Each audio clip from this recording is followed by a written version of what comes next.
I suppose what I'm trying to do is I'm trying to put my finger on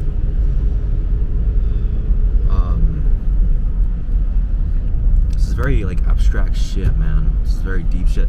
I'm trying to put my finger on myself as a human being.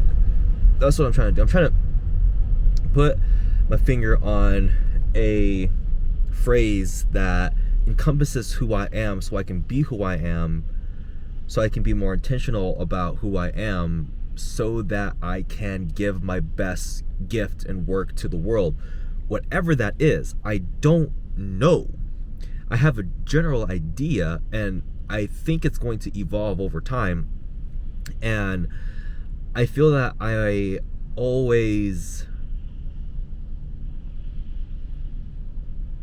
feel like I always document the very thing I'm trying to solve. So when I did my 5 a.m. accountability call every day, where I ran 619 meetings, I was obsessed about discipline. I was obsessed about mental toughness. And it was the process of me figuring that out and relaying it and distilling concepts, and not just distilling concepts, but like the application of these concepts to live a certain way. And what I've learned is, yes, mental toughness is important. Yes, discipline is important. Now, does it make sense for me to live my life like David Goggins? No, it doesn't. But it does matter that I have enough discipline in my life, enough mental toughness to be able to execute on what it is I need to do for my life. And to be able to do that and execute it consistently. Because I'm not always gonna want to do what it is I need to do.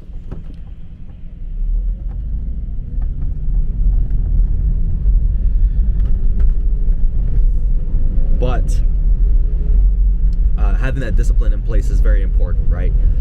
So I learned that I am not just one area. I am not mental toughness. I am not discipline.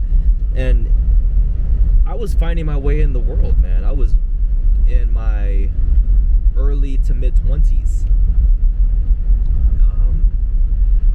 I just followed a fucking guru, a guy who definitely had a lot more certainty about life than I did.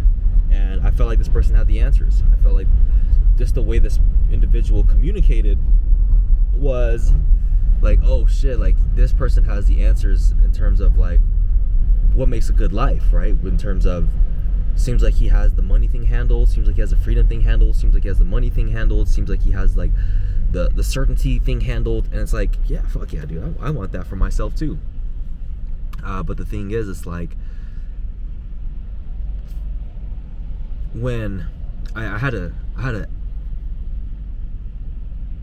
distance myself from that guru, that individual, because yeah, there's a lot of stuff that person talked about that changed my life. And some of my closest relationships came from following this person and going to events that this person would hold. And I met my former business partner through him, and not just my former business partner, but several really close friends of mine today. So I'll always be forever grateful for the time I spent within that community. And not just my friends, but just certain basic things when it comes to communication that are now drilled into my subconscious that I feel really serves me to this day. So I was able to take what I needed, and I left the rest. The individual is a flawed human being, just like I am, just like everyone that we see. And yeah, and with this now, it's like, okay, well, I've learned a lot over the last 8 years in terms of who I am not. And it reminds me of that Kanye West lyric, everything I'm not made me everything I am. And that's true, man. I experimented with a lot of stuff. So I guess I'm just really trying to put my finger on like who it is that I am and how can I tap into my best every day. That like how can I tap into my best every day so then I can deliver what it is I have been chosen to give to this world. And right now where I'm at, I feel compelled to talk about just like your mental health, your physical health, and talk about, wealth is important. And at the same time, we must take care of our health. Because if you don't have health, like good luck trying to build wealth, man. Like I got diagnosed with hyperthyroidism back in October, and was it November actually? Was it November? I was feeling symptoms of hyperthyroidism for like a couple months before then, like rapid heart rate,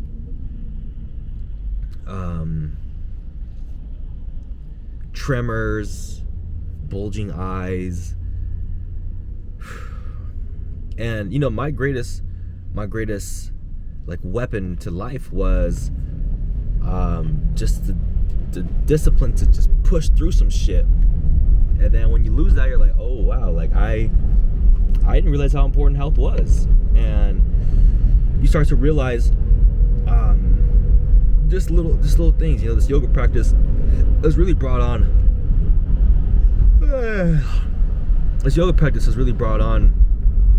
a lot of good shit, man. A lot of good shit. Damn, bro. So much good. So it's like, how can I be at my best so that I can make the best decisions for my life? And as I mentioned, just fucking be the fucking light to some people's world that I may never actually meet in person. But for some reason, again, I've been fucking called to do this. And I'm not saying that with like, oh, I've been called to do this, fuck. It's like, okay, I accept the calling that I have been